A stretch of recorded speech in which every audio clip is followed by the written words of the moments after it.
Touch My Hair, alors il faut savoir que depuis quelques temps, en fait, je crée des gros afros, je crée des afros aussi que j'appelle prêt-à-porter, un peu ce que je porte sur la tête, justement pour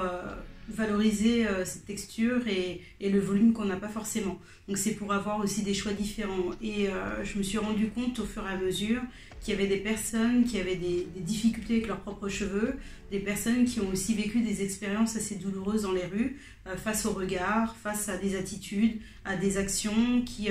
se justifiaient pas forcément.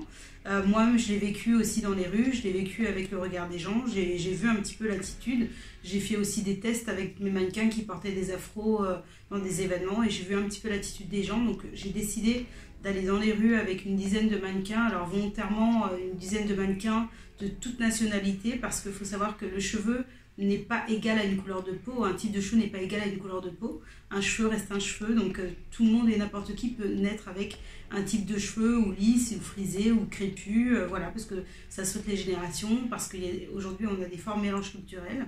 et donc ça peut arriver à n'importe qui. Donc à travers ce show que j'ai réalisé donc, il y a pas longtemps, donc cet été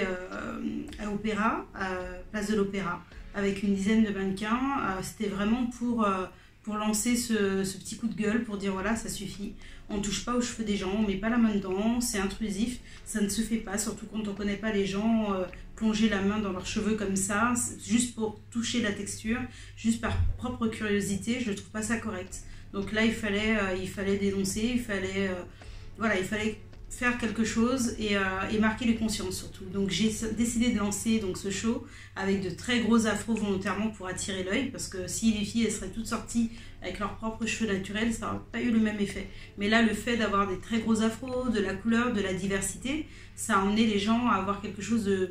d'un petit peu plus hors du commun, et puis offrir un show gracieusement aux gens qui n'ont pas la chance d'assister en fait au défilé, au Fashion Week, etc. Donc c'est une façon aussi d'amener les choses avec un peu de gaieté.